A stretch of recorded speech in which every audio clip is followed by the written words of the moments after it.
जय श्री कृष्ण।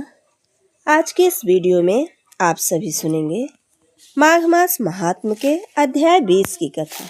तो आइए सुनते हैं। देवनिधि कहने लगे कि हे महर्षि, धर्म को जल्दी ही कहिए, क्योंकि श्राप की अग्नि बड़ी दुखकारक होती है। लोमस ऋषि कहने लगे कि यह सब मेरे साथ नियम पूर्वक माघ स्नान करें, अंत में ये श्राप छूट जाएंगे। मेरा यह निश्चय है, शुभ तीर्थ में माघ स्नान करने से साप का फल नष्ट हो जाता है। 7 जन्मों के पाप तथा इस जन्म के पाप माघ में तीर्थ स्थान पर स्नान करने से नष्ट हो जाते हैं। इस अक्षोद में स्नान करने से अवश्य ही मोक्ष की प्राप्ति होगी। राजसूय और अश्वमेध यज्ञ से भी अधिक फल माघ मास में स्नान करने से होता है। अतएव संपूर्ण पापों का सहज ही नाश करने वाले माघ में स्नान क्यों न किया जाए। लोमस जी कहने लगे कि पूर्व काल में आवंती देश में वीरसेन नाम का राजा रहता था। उसने नर्मदा के किनारे राजसूय यज्ञ किया और अश्वमेध यज्ञ भी किए, जिनके खंभे सोने के बनाए गए। ब्राह्मणों को अन्न का बहुत सा दान दिया गया और बहुत सी गाय, सुंदर वस्त्र और सोने के आभूषण दान में दिए गए। वह देवताओं का भक्त और दान करने वाला था। भद्रक नाम का एक ब्राह्मण, जो अत्यंत मूर्ख, कुलहीन, कृषि कार्य करने वाला, दुराचारी तथा अधर्मी था, वह भाई बंधुओं का त्यागा हुआ इधर उधर घूमता हुआ देव यात्रियों के साथ प्रयाग में आया और माघ में उनके साथ 3 दिन तक स्नान किया। वह 3 दिन में ही निष्पाप हो गया। फिर वह अपने घर चला गया। वह ब्राह्मण और राजा दोनों एक ही दिन मृत्यु को प्राप्त हुए। मैंने इन दोनों को बराबर इंद्रलोक में देखा। तेज, रूप, बल, स्त्री, वस्त्र और आभूषणों में दोनों समान थे। ऐसा देखकर उसके महात्म को क्या कहा जाए। राजसूय यज्ञ करने वाला स्वर्ग का सुख भोग कर फिर भी जन्म लेता है, परंतु संगम में स्नान करने वाला जन्म मरण से रहित हो जाता है और गंगा और यमुना के संगम की हवा के स्पर्श से ही बहुत से दुख नष्ट हो जाते हैं।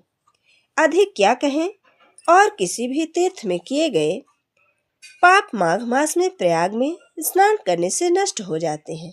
मैं पिशाच मोचक नाम का एक पुराना इतिहास सुनाता हूँ। इस इतिहास को यह कन्याएं और तुम्हारा पुत्र भी सुने, उससे उनको स्मृति प्राप्त हो जाएगी।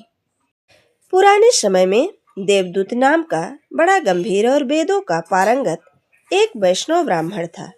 उसने पिशाच को निर्मुक्त किया था। वेदनिधि कहने लगे कि वह कहाँ का रहने वाला, किसका पुत्र, किस पिशाच को उसने निर्मुक्त किया, आप विस्तार पूर्वक सब कथा सुनाइए। लोमस ऋषि ने कहा, किलपज्ज से निकलती हुई सुंदर सरस्वती के किनारे पर उसका स्थान था। जंगल के बीच में पुण्य जल वाली सरस्वती बहती थी। वन में अनेक प्रकार के पशु पक्षी विचरते थे। उस ब्राह्मण के श्राप के भय से पवन भी बहुत सुंदर चलती थी और वन चैत्र रथ के समान था। उस जगह धर्मात्मा देवद्रुत रहता था। उसके पिता का नाम सुमित्र था और वह लक्ष्मी के वरदान से उत्पन्न हुआ था। वह सदैव आत्मा को स्थिर रखता, गर्मी में अपने नेत्र सूर्य की तरफ रखता, वर्षा में खुली जगह पर तपस्या करता, हेमंत ऋतु में सारस्वत सरोवर में बैठता और त्रिकाल संध्या करता। जितेंद्रिय और सत्यवादी भी था।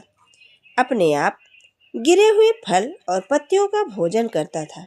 उसका शरीर सूखकर हड्डियां मात्र रह गई थी। इस प्रकार उसको तप करते हुए वहां पर 1000 वर्ष बीत गए। तप के प्रभाव से उसका शरीर अग्नि के समान प्रज्वलित था। विष्णु की प्रसन्नता से ही वह सब कर्म करता था। दधीच ऋषि के वरदान से ही वह श्रेष्ठ वैष्णव हुआ करता था। एक समय उस ब्राह्मण ने वैशाख महीने की एकादशी को हर की पूजा कर उनकी सुंदर स्तुति तथा विनती करी। उसकी विनती सुनकर भगवान उसी समय गरुड़ पर चढ़कर उसके पास आए।